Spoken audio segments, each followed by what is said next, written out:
La repetición. Un ensayo de psicología experimental. Por Søren Kierkegaard. 3. Parte 1. 2. El joven del que os estoy hablando se había enamorado del modo más íntimo, profundo, hermoso y humilde. Hacía ya muchísimo tiempo que yo no había experimentado un gozo tan maravilloso como el que me causaba su contemplación. Porque, la verdad, eso de ser un mero espectador resulta no pocas veces una cosa bien triste. Le hace a uno tan melancólico como lo de ser agente de la policía. Y cuando un espectador ha cumplido a fondo su tarea, se le puede comparar con un policía secreto o un espía al servicio de los más altos intereses de la nación. El arte del espectador, al fin y a la postre, no consiste en otra cosa que en descubrir lo que está oculto. Mi joven amigo me habló de la muchacha de la que se había enamorado, pero lo hizo sin ninguna verborrea, escuetamente. Su discurso, en este sentido, no se parecía en nada a esas peroratas insípidas a que nos tienen acostumbrados los novios, mientras se deshacen en elogios a la amada. No se daba la menor importancia, como suelen hacerlo muchos mozos presumidos que pretenden convencernos de que acaban de pescar en sus redes una muchacha estupenda. Tampoco se mostraba muy seguro de sí mismo o infatuado. Todo esto demuestra que su amor era puro, sano y, por así decirlo, un amor virgen, completamente intacto. Me confesó, con una franqueza encantadora, que uno de los motivos de su visita era la enorme necesidad que había sentido de confiarse a alguien, en cuya presencia pudiera hablar a sus anchas y en voz alta consigo mismo. Otro de los motivos, también muy decisivo, era que le había entrado un miedo espantoso de poder llegar a aburrir a la muchacha si estaba a todas las horas del día con ella. Más de una vez se había decidido visitarla en su propia casa, e incluso había estado ya a punto de llamar a su puerta. Pero en el último instante cambiaba de intención, y, haciéndose no poca violencia, se volvía sobre sus pasos. Después de contarme todas estas cosas, me rogó que saliéramos juntos a dar un paseo en coche, pues necesitaba expansionarse y dejar que corriese el tiempo. Accedí muy gustosamente a sus deseos, ya que el buen muchacho, una vez que se me había confiado con tanta sinceridad, podía y debía estar completamente seguro de que me tenía a su completa disposición. La media hora que tardó el coche en venir a buscarnos, la empleé en escribir algunas cartas de negocios, mientras que a mi amigo, para que no se aburriera, le invité a que fumase una pipada y hojease en un álbum que había sobre la mesa de mi despacho. El joven, sin embargo, no tenía ninguna necesidad de semejantes ocupaciones, por cuanto que estaba demasiado ocupado consigo mismo. No era capaz de estarse sentado ni siquiera un minuto. Lo único que hacía era recorrer la habitación a grandes pasos, de un lado para otro. Sin andares, sus movimientos y todos sus gestos eran sumamente elocuentes y expresaban el amor que le ardía en el pecho como una llama viva. Y este amor que lo devoraba por dentro se manifestaba de una manera casi visible en toda su figura, algo así como el racimo de uvas que al término de su sazón se hace transparente y lúcido, mientras su delicioso jugo se resuma y filtra a través de las finísimas venas, o como cuando se rompe la cáscara de otra fruta plenamente madura. Yo, mientras escribía mis cartas, no dejaba ni un momento de mirarle de soslayo, casi como si me hubiera enamorado de él, pues sin duda ver a un joven en semejante estado puede ser tan seductor y atrayente como contemplar a una muchacha en flor. Los amantes recurren con frecuencia a las palabras de los poetas para expresar de la forma más explosiva y alborozada los dulces tormentos de su amor. Esto mismo es lo que hacía nuestro joven. Mientras recorría la estancia de un lado para otro, repetía incesantemente aquella estrofa de Pablo Moller. Sentado en el sillón de mi vejez, sueño en el amor primaveral de mi juventud y siento una íntima nostalgia hacia ti, oh luz y sol de las mujeres. Estos versos, repetidos una y mil veces, Le hacían llorar la lágrima viva, hasta que no pudo resistir más y fue a tumbarse en uno de los sillones de mi estancia. La escena me causó una impresión enorme. ¡Santo Dios!, pensé y exclamé para mis adentros. Jamás en toda mi vida me he tropezado con un caso de semejante melancolía. Yo, desde luego, sabía muy bien que se trataba de un temperamento melancólico, pero lo que no podía ni siquiera sospechar era que precisamente la pasión de su enamoramiento le iba a producir un efecto de este tipo. Claro que también se puede afirmar que hay mucha lógica en todo estado de alma, incluso cuando es anormal, si se desarrolla normalmente según la propia personalidad de cada uno. La gente les suele aconsejar con mucho énfasis a los melancólicos que se echen novia, como si con ellos se curasen de raíz todos sus males. Pero yo me pregunto, si un determinado individuo es realmente de temperamento melancólico, ¿cómo podrá su alma actuar sin melancolía cuando está cabalmente ocupada con aquello que es lo más importante de todo en la vida de tal individuo? Nuestro joven, pues, estaba profundamente e íntimamente enamorado. De esto no podía caber la menor duda. Y, sin embargo, ya en los primeros días de su enamoramiento, se encontraba predispuesto no a vivir su amor, sino solamente a recordarlo. Lo que quiere decir que, en el fondo, había agotado ya todas las posibilidades y daba por liquidada la relación con su novia.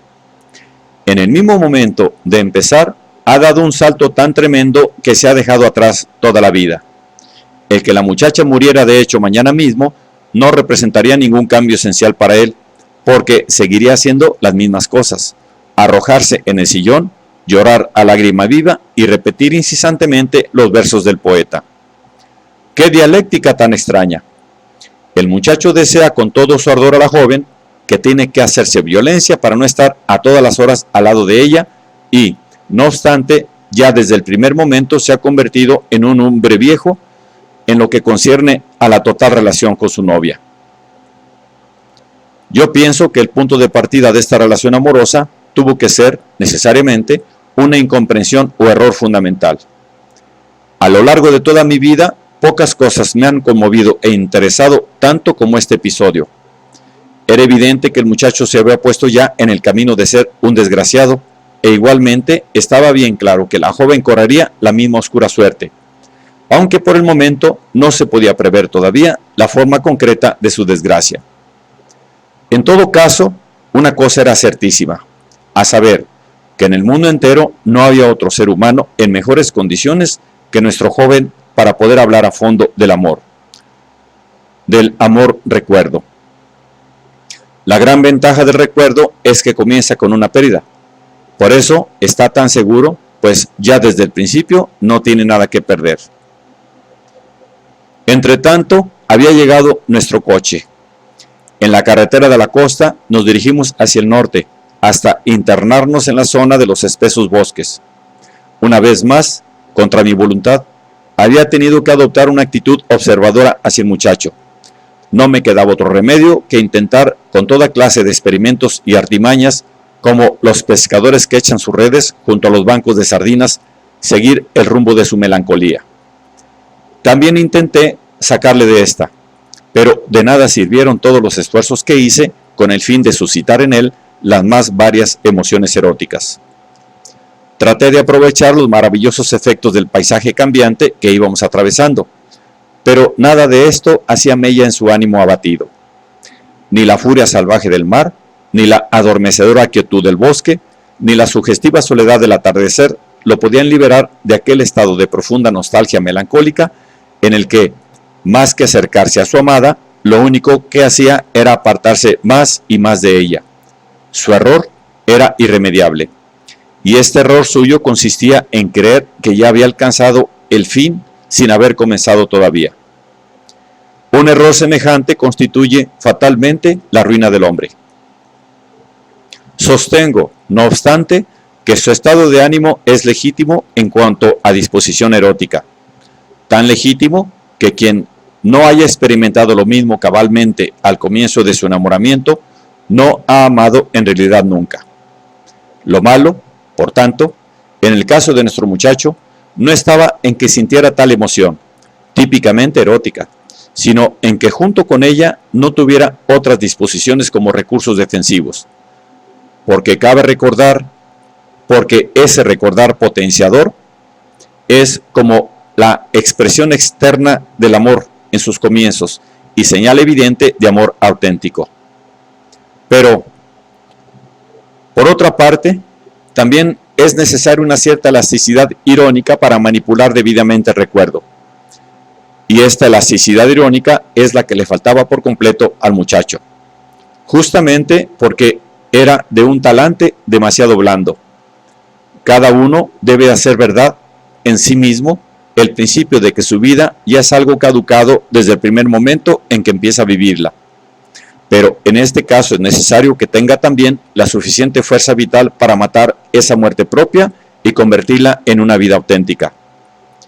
En el alborear de la pasión amorosa, luchan entre sí el presente y el futuro, con el fin de alcanzar una expresión eternizadora.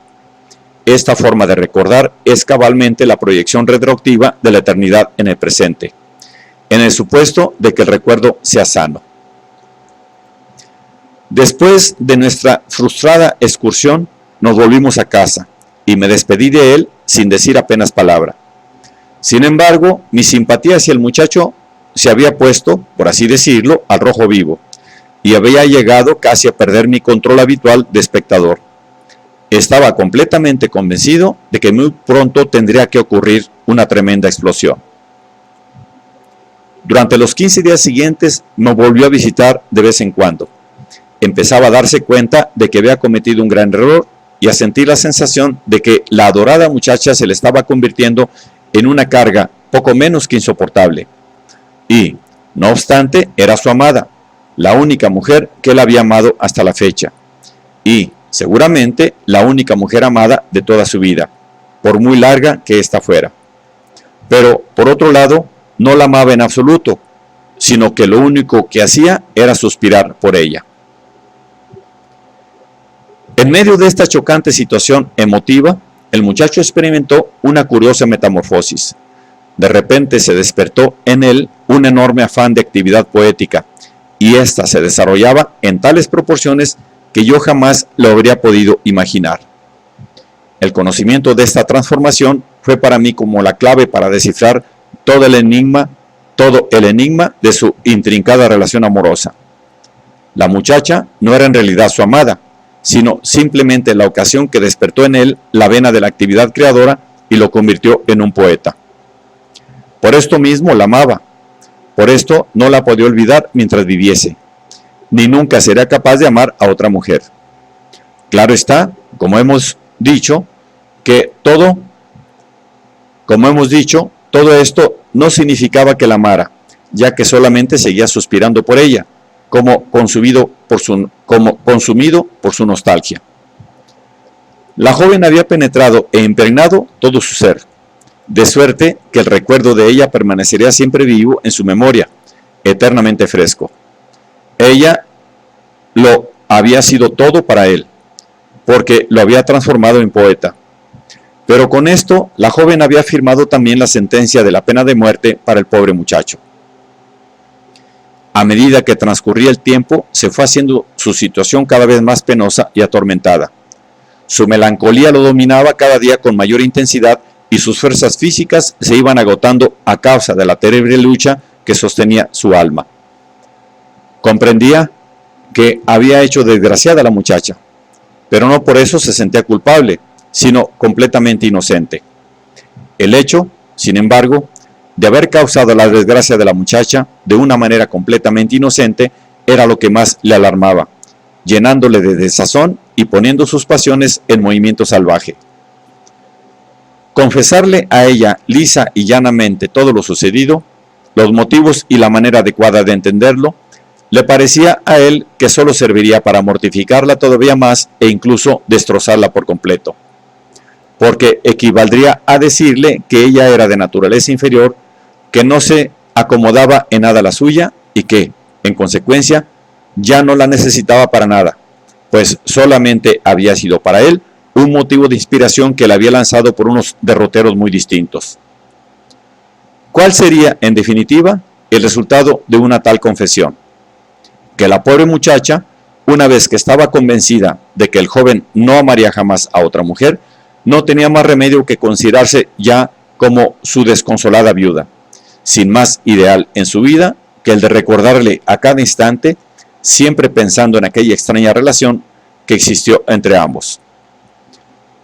No, el muchacho no le podía confesar ni explicar nada a la joven. Se lo impedía un cierto orgullo, algo así como una mezcla de amor propio y de temor a la misma joven, a sus posibles reacciones aniquiladoras. Esto le hacía empecinarse todavía más en su melancolía, hasta que al fin se decidió a continuar el engaño y empleaba todas las dotes de su ingenio poético en alegrar y divertir a la muchacha.